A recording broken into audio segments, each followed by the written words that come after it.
amigos telespectadores da Rede Vida de Televisão e do programa Páginas Difíceis da Bíblia, sempre com o Evangelho de Mateus, agora nos encaminhando para o desfecho final. Nós paramos, Ailton, Regina... Encerramos aí o capítulo 25, né? Não encerramos ainda, não é? Falta um pouquinho coisa. Falta o... Não. Falta, se não me falha a memória, o último julgamento. Sim, certamente. A partir do versículo 31, perdão. Isso mesmo. Então, você vai ler apenas os versículos iniciais. E eu vou fazer depois a explicação. Quero aproveitar de antemão e, naturalmente, antes do início, de lembrar ao telespectador que a Rede Vida coloca o nosso programa no YouTube. É assim? Não, no YouTube tem lá alguns programas, mas na página da Rede Vida tem o nosso programa. Então, o telespectador que não puder assistir neste horário aqui, pode assistir, gravar, não é? Ou buscar a página. Eu não sei se dá para gravar. Tendo internet. Não. Ele tendo a internet, ele pode buscar, acessar a internet a hora que ele quiser. E quero dizer uma segunda coisa, mas eu gostaria do seu testemunho. O que eu estou dando aqui, propriamente, é uma aula. Sim. Esta aula você fez a PUC. Era Assunção, agora é PUC. Esta aula fica devendo alguma coisa à PUC? Nada, absolutamente. Então era esta nada. Uma boa notícia que eu queria dar ao telespectador. Ele está estudando a mesma coisa, se não mais aprofundadamente até, porque não sei se lá se vê um evangelho inteiro, versículo por versículo. Versículo por versículo não, né? Se vê por blocos, né? Pois é. Então ele está tendo mais até do que recebem os candidatos ao presbiterato, ao sacerdócio e aos que fazem teologia numa faculdade de renome que é a PUC, não é? Os próprios diáconos da Arquidiocese de São Paulo. Portanto, um programa de nível este aqui. Certamente. Certo? Certamente. Então leia. Então, capítulo 25, versículo 31 em diante. Quando o Filho do Homem vier em sua glória, e todos os anjos com ele, então se assentará no trono da sua glória, e serão reunidas em sua presença todas as nações, e ele separará os homens uns dos outros, como o pastor separa as ovelhas dos cabritos. Bem, aqui está o exórdio, o início. Um início solene. O Filho do Homem se senta num trono de glória. Que trono é este? Só pode ser o trono de Deus. O trono da glória é o trono de Deus. E o Filho do Homem ocupa o lugar de Deus. Vem agora para o julgamento. E isto Mateus faz questão de sublinhar no final da história. Sem dizer uma palavra, este Filho do Homem faz uma separação. E ao fazer esta separação, este Filho do Homem faz uma ação reservada a um pastor. Separa as ovelhas dos cabritos. Coloca as ovelhas à sua direita e os cabritos à sua esquerda. É de se notar, não fala uma palavra. A cena é muda.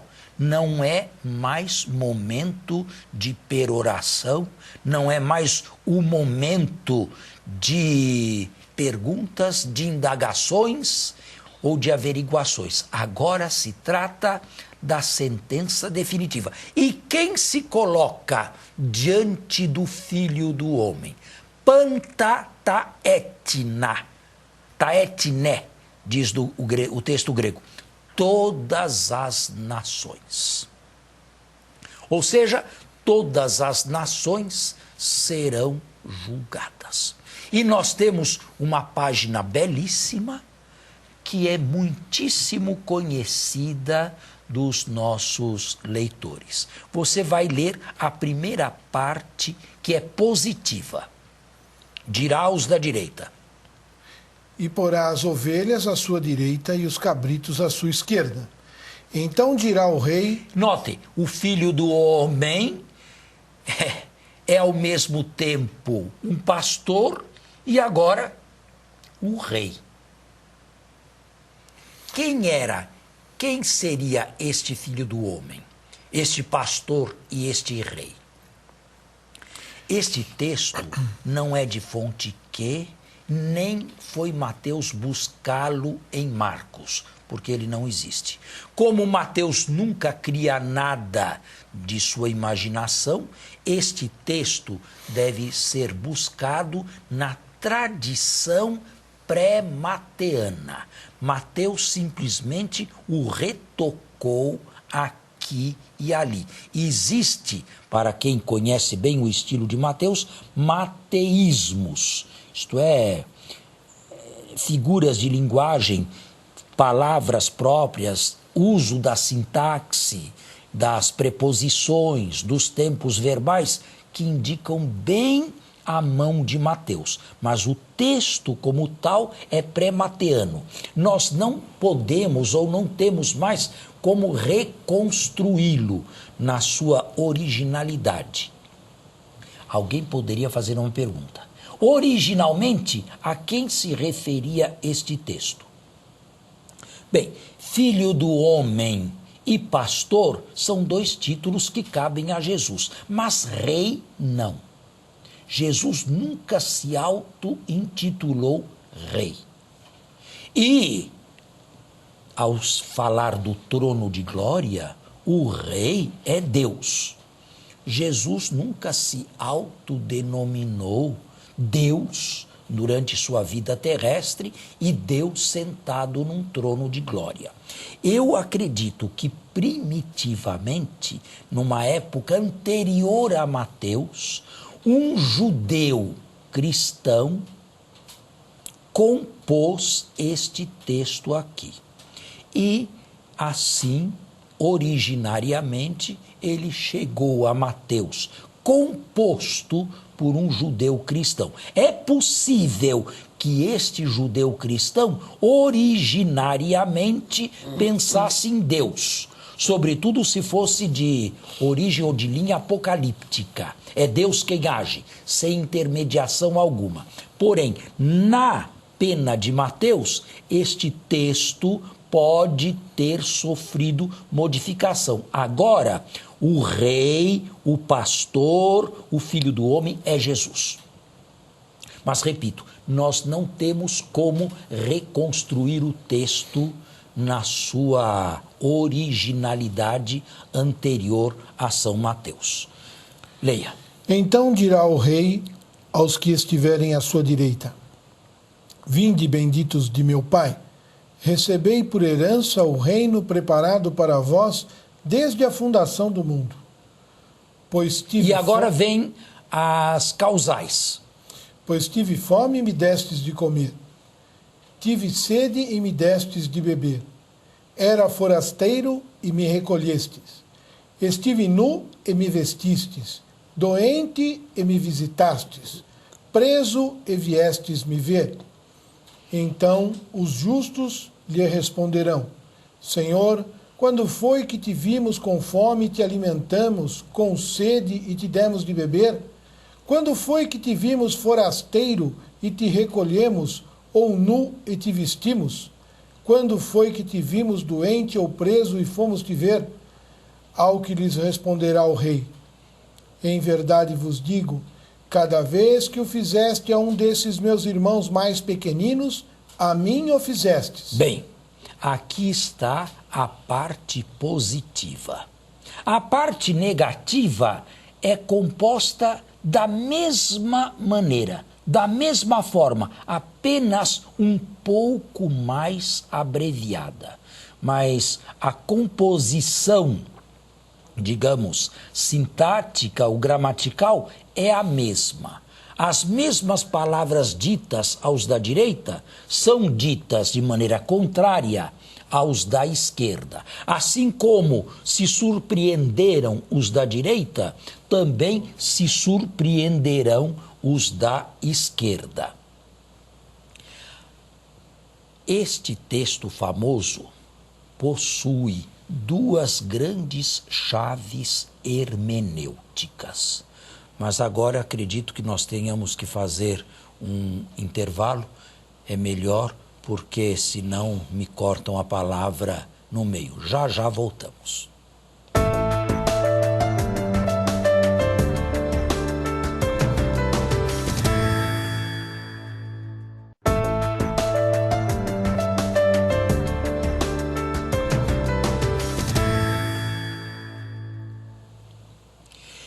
Bem, eu disse no primeiro bloco que nós temos duas chaves hermenêuticas para a interpretação deste texto. Vou dar a primeira, a que eu daria o nome de chave hermenêutica universal. Primeira possibilidade de intelecção deste texto. Aqui se trata de uma religião pura, sem dogmas, sem catecismo, sem nenhuma revelação. O importante é amar e fazer. Basta isso. Não é preciso nem saber quem está por detrás da ação. Os justos não sabiam que Jesus se encontrava por detrás de cada necessitado. Esta é uma chave hermenêutica muito moderna. Vamos eliminar os dogmas, vamos eliminar toda a parte que divide e vamos insistir na praxis. Cristianismo é, sobretudo, praxis. Primeira chave hermenêutica. Então, repete, fazer, agir e basta. Fazer o bem. Fazer o bem. Não importa quem, não importa com que critério, não importa com que consciência, o importante é fazer o bem. Segunda chave hermenêutica dessa hermenêutica, digamos, universal. Segunda chave de interpretação. O importante no cristianismo é a diaconia. É ajudar, é servir. O resto é secundário. Qual é o seu credo? Em que você crê? Qual é a sua prática religiosa? O que você faz? Tudo isto passa para um plano absolutamente secundário. O importante é como você se posicionou concretamente diante dessas figuras que são concretas também e que perfilam diante de nós todo santo dia, da manhã à noite. Terceira chave de interpretação dentro desta visão universal. O texto indica que só a bondade e a bondade praticada é levada em conta por Deus. O resto não é sequer mencionado. Quarta possibilidade, bem na linha da teologia da libertação.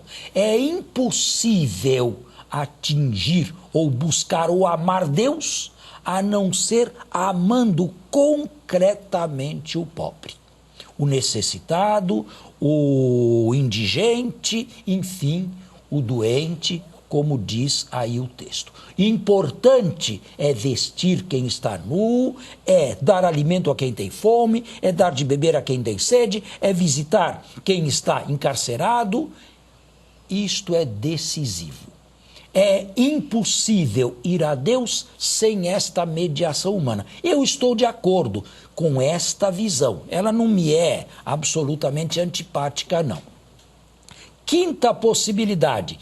Tudo aquilo que fizestes ao menor dos meus irmãos, foi a mim que o fizestes. No diálogo interreligioso com o judaísmo, esta poderia ser uma peça importante. Se esses meus irmãos fossem os judeus. Nós sabemos que tratamento a Igreja Católica lhes dispensou durante 20 séculos.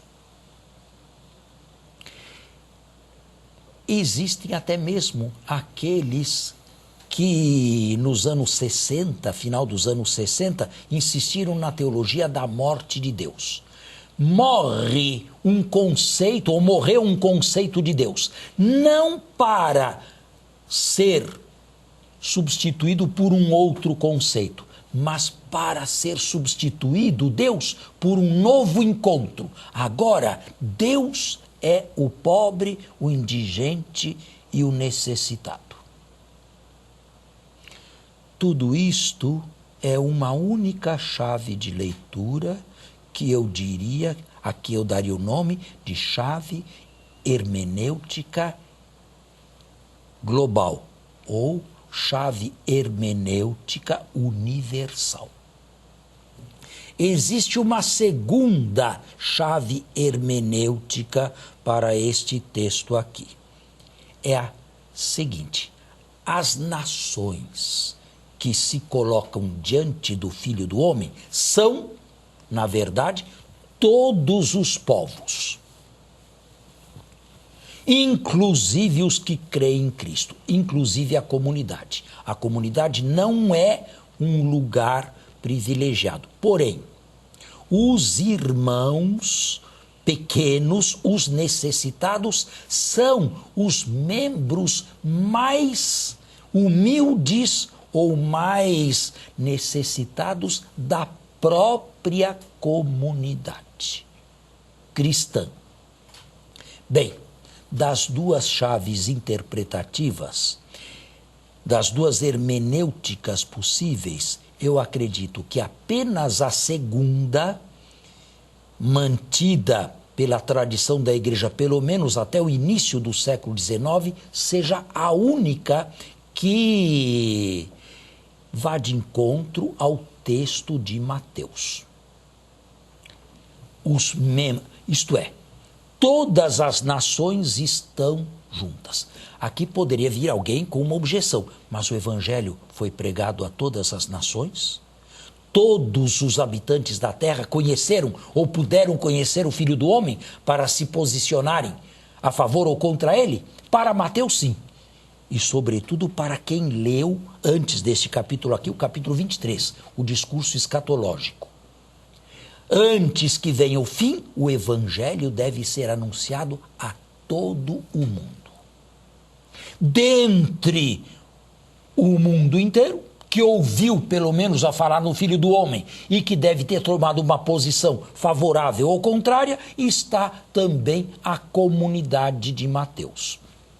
E todos são julgados pelo Filho do Homem, ou rei, ou pastor, de acordo com o tratamento dispensado aos mais pequeninos e necessitados dessa comunidade. Sabem quem eram? Ou quem podiam ser? Os evangelizadores, os missionários itinerantes, que não carregavam nem sacola, nem bastão, nem cajado, nem dinheiro pelo caminho, que eram sujeitos a toda espécie de maus tratos, que podiam ser mal recebidos. Paulo, um apóstolo, na segunda aos Coríntios, capítulo 11, elenca uma série de sofrimentos quase estoicos pelos quais ele passou. Fome, sede, nudez, perseguição, naufrágio. Tudo isto aconteceu com Paulo apóstolo. Naquela comunidade de Mateus, devia haver cristãos instalados, cristãos bem, de certa maneira, e outros que, por amor ao Evangelho, por amor à difusão da palavra de Deus, se sujeitavam a todas essas possibilidades. Todos aqueles que os ajudaram, todos aqueles que os receberam em casa, quem vos recebe, a mim recebe, quem vos despreza, a mim despreza, quem me recebe, recebe aquele que me enviou, quem me despreza, despreza aquele que me enviou. Percebe? Então, eu acho que esta segunda chave de explicação vai mais bem de acordo com o texto de Mateus. Porque Mateus não se preocupa em saber se existe um caminho para se chegar a Deus independente de Jesus Cristo. Para Mateus, só se chega a Deus através de Cristo, confessando Jesus Cristo. Portanto, não acredito que Mateus tivesse esta preocupação, digamos, bonita, simpática e, ao mesmo tempo, universal. Eu ficaria com a segunda explicação. Ficaria com esta aqui: os menores são os membros menos privilegiados da comunidade. E depende muito de como eles foram recebidos e tratados, o modo como o Filho do Homem agora irá tratar a todos no juízo final. Leia a parte contrária, pode ler ela. Regina, pode ir do 41. Versículo em 41. seguida, dirá aos que estiverem à sua esquerda: apartai-vos de mim, malditos, para o fogo eterno, preparado para o diabo e para os seus anjos. Porque tive fome e não me destes de comer, tive sede e não me vestistes, doente e preso e não me visitastes.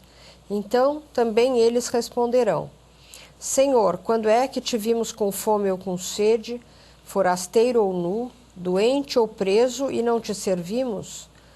E ele responderá com estas palavras: em verdade vos digo, todas as vezes que o deixastes de fazer a um desses pequeninos, foi a mim que o deixastes de fazer. Esses pequeninos, dentro do contexto imediato de Mateus, que não tem uma preocupação universal, são os mais humildes da comunidade, ou então aqueles que se dispuseram com tanto empenho e sofrendo na própria carne, levar a boa nova aos demais, e que, na perspectiva do autor, do evangelista, deveriam ser as pessoas mais bem recebidas de todo o mundo, porque portadoras da melhor notícia que o mundo pode receber, o Evangelho da salvação. Mas agora, fica uma pergunta em pé, que eu vou responder só na semana que vem. Aquela visão universal, aparentemente tão bonita, tão simpática, moderna, deve ser desqualificada ou não? Vamos responder a isto na próxima semana, se Deus quiser. Bom final de semana a todos e até a próxima sexta-feira, se Deus quiser. Um bom domingo, até a próxima semana.